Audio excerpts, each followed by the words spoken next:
Hello friends, welcome to the galaxy geometrics. जैसा कि हमने प्रीवियस लेक्चर में डेटा मॉडल्स के बारे में समझा था, जिसमें सबसे पहले हमने डिस्कस किया था फील्ड बेस्ड मॉडल और ऑब्जेक्ट बेस्ड मॉडल। उसके बाद हमने रास्टर डेटा मॉडल के बारे में समझा था। तो आज जो है दूसरा जो डेटा मॉडल होता है वो है हमारे पास वेक्टर डेटा मॉडल। उसके बारे में देखेंगे। और ये जो दोनों डेटा मॉडल्स के हम समझ रख रहे हैं वो इसलिए क्योंकि आगे भी यूज होना है इसका, और इस चीज़ से रिलेटेड भी काफ़ी सिंपल क्वेश्चन हमारे पास गेट एग्जाम में पूछे जाते हैं। जैसा कि हमने रास्टर डेटा मॉडल का देखा था कि जो भी फीचर्स या ऑब्जेक्ट्स होते हैं वो हमारे पास ग्रिड ऑफ सेल्स के बेसिस पे उनको करेक्टिफाई किया जाता है या फिर रिप्रेजेंट किया जाता है। सिमिलरली यहाँ पर वेक्टर डेटा मॉडल्स के अंदर जो सेल के रिप्रेजेंटेशन में ना होके एक पॉइंट और सिंपल एक लाइन और आर्क या फिर पॉलीलाइन, ठीक है, या फिर आप कह लीजिए एक पॉलीगन से रिप्रेजेंट किया जाता है, जिस बेसिस पे हमारे पास ऑब्जेक्ट का करेक्टरिस्टिक होता है। तो ये जो डेटा होता है जो डिस्क्रीट डेटा होता है, मतलब कि जो बाउंड्री रखता है हमारे पास, क्लियरली हम आइडेंटिफाई कर सकते हैं, ठीक है, ऑब्जेक्ट को, तो वो हमारे पास वेक्टर डेटा मॉडल के फॉर्म में रिप्रेजेंट किया जाता है। वहीं पे अगर हमारे पास वो वेरिएबल डेटा रहता है, ठीक है, जिसके बारे में हमने देखा था एलिवेशन हो गया, टेम्परेचर हो गया, वो जनरली रास्टर डेटा मॉडल से रिप्रेजेंट किया जाता है। ठीक है, तो ये बेसिक डिफरेंस है। अभी हम इसका टेबल भी देखेंगे, कंपैरिजन भी करेंगे कि रास्टर डेटा मॉडल किस चीज़ के लिए फ़ायदेमंद है और वेक्टर डेटा मॉडल हमारे पास किस चीज़ के लिए फ़ायदेमंद है। ठीक है, तो vector data models comprise discrete features, जैसे मैंने आपको बताया, जिसकी क्लियर बाउंड्रीज होती हैं, रिप्रेजेंटेशन हमारे पास होता है। ठीक है, features can be discrete locations और इवेंट्स, मींस पॉइंट्स हो सकता है, लाइंस हो सकता है, और एरिया पॉलीगन्स हो सकते हैं हमारे पास, जो भी फीचर उसके बेसिस पे। अगर मान लीजिए कोई भी पार्क को रिप्रेजेंट करना है तो आपको पॉलीगन चाहिए होगा। ठीक है, उसके अलावा अगर आपको कोई रिवर या रोड करना है तो पॉलीलाइन और आर्क चाहिए होगा। और अगर कोई पोल ट्री को रिप्रेजेंट करना है तो पॉइंट से काम चल जाएगा आपका। ठीक है, तो पॉइंट से उसको रिप्रेजेंट करते हैं। This model uses the geometric objects of point, line and polygon. In vector model the point is the fundamental object. तो जो पॉइंट है वो फंडामेंटल ऑब्जेक्ट होता है वहाँ पर वेक्टर मॉडल में।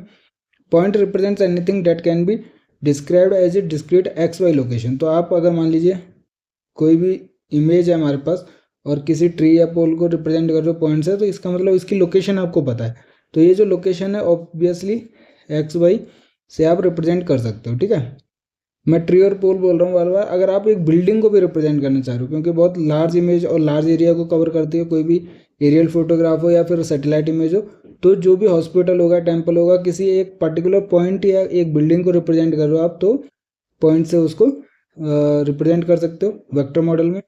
उसके अलावा दूसरी चीज़ हमारे पास लाइन और पॉली लाइन्स होती हैं, जो कि सीक्वेंस ऑफ लाइन्स को कहते हैं। ठीक है, is created by connecting the sequence of points.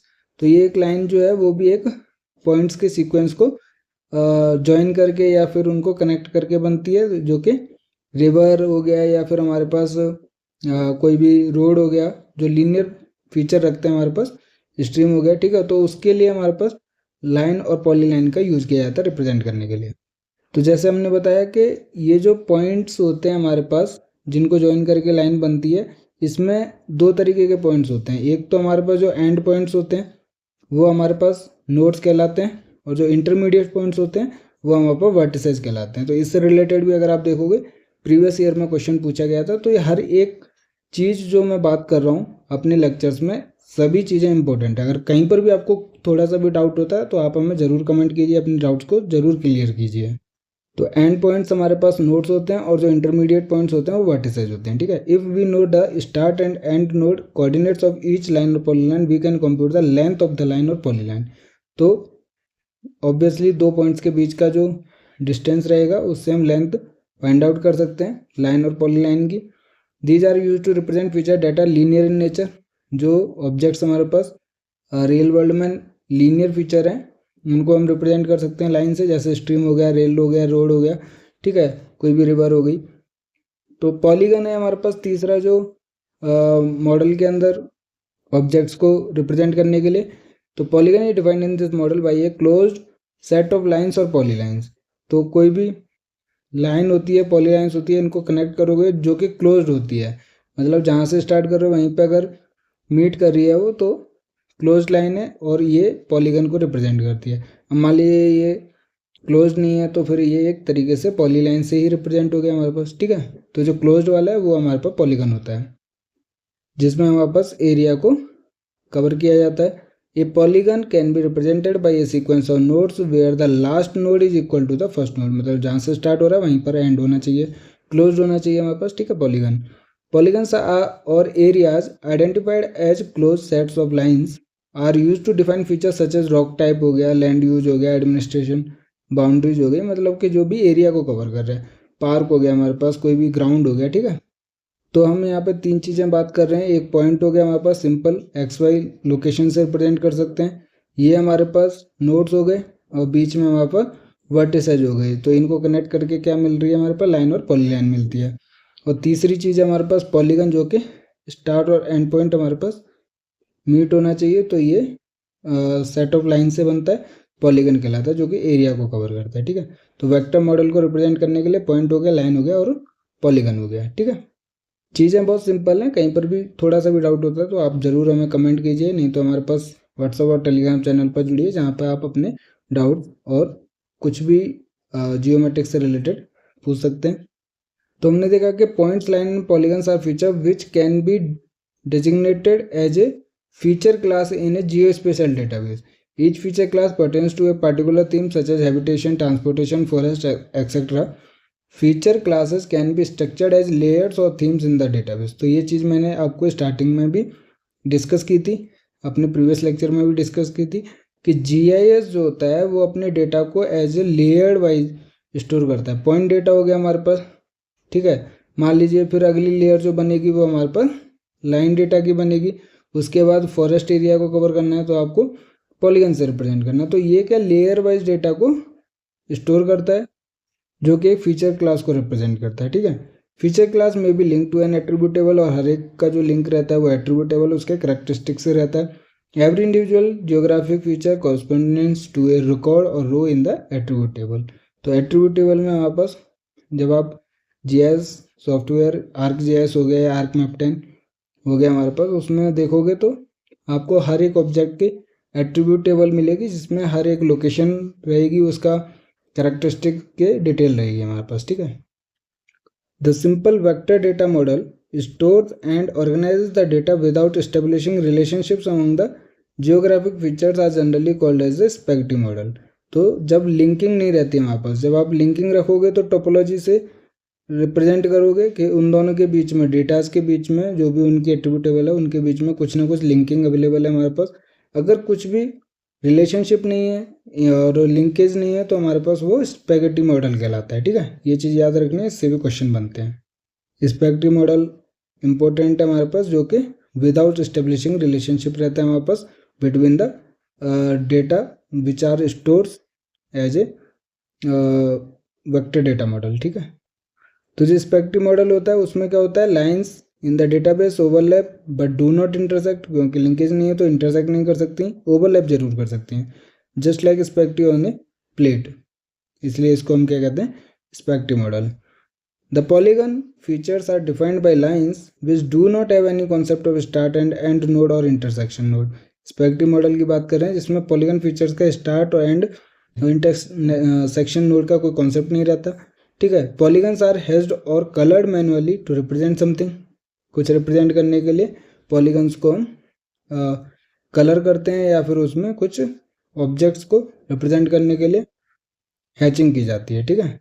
तो there is no data attach to it and therefore no data analysis is possible in the spaghetti model. तो कुछ अटैचमेंट नहीं है, रिलेशनशिप नहीं होता वहाँ पर डेटाज के बीच में, तो स्पेक्ट्री मॉडल में हम उसको एनालाइज करना बहुत मुश्किल हो जाता है। जैसे इसमें आप देखोगे वेक्टर स्पेक्ट्री डेटा मॉडल है, सबसे पहले स्पेक्ट्री डेटा है, ठीक है। दूसरा वहाँ पर क्लीन स्पेक्ट्री डेटा है, और तीसरा वहाँ पर पॉलीगन्स इन द स्पेक्ट्री डेटा है, जो कि अलग अलग है वहाँ पर ABCDE, हर एक जो है वो डिफरेंट पॉलीगन से रिप्रेजेंटेड है, क्योंकि कोई भी लिंकिंग अवेलेबल नहीं है वहाँ पास पॉलीगन्स के बीच में या फिर डेटा के बीच में, जो स्टोर किया जाता है हमारे पास वेक्टर डेटा मॉडल के अंदर, ठीक है। तो हमने दो मॉडल्स की बात की, एक हमने रास्टर डेटा मॉडल की बात की जो प्रीवियस लेक्चर में की, और आज हमने जो की है वो वेक्टर डेटा मॉडल की बात की है। तो मैं बार बार आपको बोल रहा था कि इससे रिलेटेड क्वेश्चन पूछे जाते हैं, उसके लिए हमारे पास इंपॉर्टेंट है कि हम इसको एक टेबुलर फॉर्म में समझ लें। टेबुलर फॉर्म में बहुत ज़्यादा इंपॉर्टेंस रहेगा इस टेबल का, क्योंकि इससे रिलेटेड काफ़ी क्वेश्चन पूछे जाते हैं और कॉन्सेप्ट भी बहुत जल्दी आपको क्लियर होगा इससे। सबसे पहले प्रॉपर्टीज़ आप इमेज में देख लीजिए कि वेक्टर डेटा में और रास्टर डेटा मॉडल के अंदर क्या डिफरेंस है बेसिक। यहाँ पे आप क्लियरली विजिबल है हमारे पास बाउंड्री, आप देखोगे पॉलीगन को लेके, या फिर ये जो लाइन है हमारे पास रिवर को, रोड को रिप्रेजेंट कर रही है, या फिर जो भी पॉइंट्स हैं हमारे पास क्लियरली विजिबल हैं। लेकिन यहाँ पे जो है वो वेरिंग डेटा है, यहाँ पर भी सेम है, मतलब जो ये इमेज है वो दोनों सेम लोकेशन की है, बट वेक्टर डेटा मॉडल और raster data model different models में वहाँ पर उनको रिप्रेजेंट किया गया है। ठीक है, तो ये रास्टर डेटा मॉडल है, ये हमारे पास ग्रिड ऑफ सेल्स से बना होगा। जैसे मैंने आपको बताया हर एक सेल वैल्यू रहती है, ठीक है, उसकी इंटेंसिटी के बेसिस पे, और उसी के बेसिस पे ये इमेज क्रिएट की गई है। वेक्टर डेटा मॉडल में आप क्लियरली विजिबल बाउंड्रीज देख सकते हैं, ठीक है, वेल डिफाइंड बाउंड्रीज होती हैं। अब इनका डिफरेंट पर्पज़ रहता है, कौन से डेटा को कहाँ पे कितना बेनिफिशियली उसको रिप्रेजेंट किया जा सकता है वो देख लेते हैं। तो पहले हमारे पास रास्टर है और दूसरा हमारे पास वेक्टर डेटा है। ठीक है, तो डेटा स्ट्रक्चर की बात करते हैं तो रास्टर डेटा का जो डेटा होता है वो सिंपल होता है, लेकिन इसका अगर हम स्पेस की बात करें या फिर उसके जो इमेज साइज की बात करेंगे तो वो लार्ज रहेगा हमारे पास। ठीक है, पहले हम डेटा स्ट्रक्चर की बात करते हैं। Simple and stored as a pixels or array of cells representing a digital number. Topological representation is difficult. इसमें टोपोलॉजिकल मतलब लिंकिंग का थोड़ा डिफिकल्ट होता है। बट आप वेक्टर डेटा मॉडल की बात करोगे तो कॉम्प्लेक्स रहेगा इसका नेचर, और स्टोर किया जाता है एक्स वाई कोऑर्डिनेट, और रिलेशनल भी रहता है वहाँ पर डेटा जो रहता है। ठीक है, टोपोलॉजिकल रिलेशन रहता है। दूसरा है जो मैंने बात की थी कि रास्टर डेटा में जो स्टोरेज चाहिए होता है वो लार्ज स्पेस रिक्वायरमेंट रहती है, और इसमें स्मॉल स्पेस रिक्वायरमेंट रहती है। डेटा कन्वर्जन की बात करें तो रास्टर वाला स्लो कन्वर्जन रेट रखता है, और vector data fast conversion rate रखता है। एक्सेस की बात करते हैं तो हाई पावर की रिक्वायरमेंट रहेगी रास्टर डेटा के लिए, क्योंकि स्पेस ज़्यादा है, उसका साइज ज़्यादा है। बट वेक्टर डेटा हमारे पास लाइट रहता है as comparison to raster data model, तो हमारे पास ज़्यादा हाई पावर कंप्यूटर या प्रोसेसिंग पावर की रिक्वायरमेंट नहीं रहती है। एनालिसिस करते हैं अगर हम रास्टर डेटा को या फिर वेक्टर डेटा को, तो कौन सा ज़्यादा इम्पोर्टेंट है। इसका एक थोड़ा सा समझने वाली चीज़ है कि दोनों का अलग अलग यूज है, अलग अलग हमारे पास एडवांटेजेज है। क्योंकि अगर हम कंटिन्यूसली वेरिएबल डेटा अवेलेबल है हमारे पास तो रास्टर डेटा जो है ज़्यादा बेनिफिशियल है। अगर क्लियर आइडेंटिफाइबल बाउंड्रीज अवेलेबल हैं ऑब्जेक्ट्स की तो हमारे पास वेक्टर डेटा ज़्यादा ईजी है। अगर हम बात करते हैं रास्टर डेटा की तो easy for continuous data and simple for many layer combinations and is faster for simple analysis, take less time in analysis. ठीक है, जो कंटिन्यूसली वेरी कर रहे डेटा उसके लिए यूजफुल है। वेक्टर डेटा क्या है वहाँ पर, it is complex and capable of complex spatial analysis, especially network और ओवरले के लिए यूज किया जाता है। एक्यूरेसी की बात करते हैं तो जो रास्टर डेटा के अंदर होते हैं representation of location by centre of the cell, so no accurate representation of more than one feature covered under cell. Accuracy depends on the size of the cell. High spatial variability like elevation is well represented. तो elevation हो गया, temperature हो गया, जो high very करता है एक location से दूसरी लोकेशन, उसके लिए वेल इम्पोर्टेंट हमारे पास जो रिप्रेजेंटेशन रहेगा वो रास्टर डेटा मॉडल रहेगा। अब डेटा क्या हमारे पास ग्रिड ऑफ सेल से रिप्रेजेंट किया जाता है, जो कि सेंटर ऑफ सेल से कोई भी ऑब्जेक्ट को रिप्रेजेंट किया जाता है। तो जितना ज़्यादा सेल साइज रहेगा उतनी ज़्यादा हमारे पास इनएक्यूरेसी रहेगी। ठीक है, तो सेंटर ऑफ सेल से रिप्रेजेंट करते हैं, इसलिए हमारे पास एक्यूरेसी डिपेंड करती है सेल साइज के ऊपर। वही हमारे पास लोकेशन इन्फॉर्मेशन या फिर कोऑर्डिनेट के रिलेटेड हमारे पास इसमें डेटा को स्टोर किया जाता है। वेक्टर डेटा मॉडल की बात करूँ तो produces high spatial accuracy as the data is discrete. Representation of features are accurate positively related with the large scale. ठीक है, तो एक्यूरेसी हाई रहती है हमारे पास। विजुअलाइजेशन एंड आउटपुट की बात करेंगे तो यहाँ पर रास्टर डेटा मॉडल अच्छा है कि गुड फॉर इमेज है but poor for discrete data, and network and smooth boundary are not well represented as needed. तो हमारे पास क्लियर बाउंड्रीज नहीं रहती क्योंकि डेटा ही वेरिएबल रहता है हमारे पास। ठीक है, वहीं हमारे पास कंटिन्यूस डेटा के लिए बात करते हैं तो वेक्टर डेटा मॉडल जो है वो पुअर रहता है। लेकिन अगर आपके पास various kinds of maps available हैं जो कि स्मूथ बाउंड्रीज को कैरी करते हैं तो उसके लिए हेल्पफुल है, गुड है हमारे पास। ठीक है, वेक्टर डेटा मॉडल। तो बहुत इंपॉर्टेंट पॉइंट्स हमने इसके अंदर कवर किया। वही चीज़ अगर आप पॉइंट्स वाइज देखोगे advantage and disadvantage raster and vector data model का, तो वही चीज़ हम आगे डिस्कस करने वाले हैं अभी। बट जो अभी टेबल हमने देखी है वो बहुत इंपॉर्टेंट है, उससे हमारे पास काफ़ी क्वेश्चन सॉल्व होंगे आपके गेट एग्जाम में। अब हम एडवांटेज एंड डिसएडवांटेज देख लेते हैं जल्दी से रास्टर और वेक्टर डेटा मॉडल्स के। क्योंकि अब चीज़ तो आपको समझ आ गई है कि राष्ट्रीय डेटा मॉडल क्या है और वेक्टर डेटा मॉडल क्या है। यही चीज़ें हमारे पास जीआईएस के बारे में हम बार बार पढ़ेंगे, तो एक बार अच्छे से समझना है। कोई भी डाउट होता है कमेंट कीजिए प्लीज़, या फिर टेलीग्राम और व्हाट्सएप चैनल पर मैसेज कीजिए। The representation of raster and vector models for geospatial data has two divergent views of the real world as well as data processing and analysis. दोनों का different data processing and analysis methods रहते हैं. To solve different geospatial problems, obviously these two methods can be used, but for the purpose of GIS application, geospatial data requirements should be determined. In order to understand the relationships between data representation and analysis in GIS, it is necessary to know the relative advantage and disadvantage of the raster and vector data model. Both raster and vector models for storing geospatial data have unique advantage and disadvantage. दोनों के advantage भी हैं, disadvantage भी हैं, क्योंकि दोनों अलग data models हैं। और जो कि हमने टेबल में देखा कि किसी चीज़ के लिए रास्टर डेटा मॉडल अच्छा है और किसी चीज़ के लिए वेक्टर डेटा मॉडल अच्छा है। ठीक है, वही चीज़ हम देखने वाले हैं। It is generally agreed that the raster model is best suitable for integrating GIS analysis for various resource applications. तो बेसिकली इंटीग्रेटिंग GIS एनालिसिस की बात करेंगे या फिर कोई भी रिसोर्स एप्लीकेशंस के लिए, उसके लिए रास्टर मॉडल हमारे पास ज़्यादा यूजफुल होता है। ठीक है, ये चीज़ आपको याद रखनी है। Nowadays most of the GIS packages are available to handle both models. Advantage क्या है हमारे पास रास्टर डेटा के, पहले वो देख लेते हैं। डेटा स्ट्रक्चर सिंपल, ठीक है, क्योंकि ग्रिड ऑफ सेल्स में रिप्रेजेंट किया जाता है। Good for representing continuous surfaces, जो वेरिएबल डेटा रहता है उसके लिए इंपॉर्टेंट है। लोकेशन स्पेसिफिक डेटा कलेक्शन नहीं कीजिए, ठीक है। Spatial analytical operations are faster, इसमें जो एनालिसिस ऑपरेशंस हम फॉलो कर सकते हैं डेटा के ऊपर जीआईएस सिस्टम के अंदर, वो फास्टर होते हैं हमारे पास। Different forms of data are available, जैसे सैटेलाइट इमेजेस हो गया, फील्ड डेटा हो गया हमारे पास, ये सभी क्या है, रास्टर डेटा इमेजेस होती हैं। Mathematical modelling and quantitative analysis can be made in easiest way due to inherent nature of raster images. तो एनालिसिस भी हमारे पास और मॉडलिंग करना भी काफ़ी ईजियर रहता है हमारे पास रास्टर डेटा के लिए, ठीक है। डिसएडवांटेजेस भी रहेंगे, क्योंकि जिसके एडवांटेज हैं कहीं ना कहीं पे उसके डिसएडवांटेजेस रहते हैं, तो वो भी देख लेते हैं। लार्ज जो डेटा वॉल्यूम रहता है, जैसा कि हमने देखा, large data volume means large space की रिक्वायरमेंट रहेगी, ठीक है। तो पावर प्रोसेसिंग के लिए भी पावर की रिक्वायरमेंट ज़्यादा रहेगी, ठीक है। Poor representation of poor points, lines and areas, क्योंकि क्लियर बाउंड्रीज विजिबल नहीं होती हैं। कार्टोग्राफिक आउटपुट क्वालिटी में भी लो, कार्टोग्राफी के लिए यूज नहीं कर सकते इसको, ठीक है। Difficult to effectively represent linear features, depends on the cell resolution.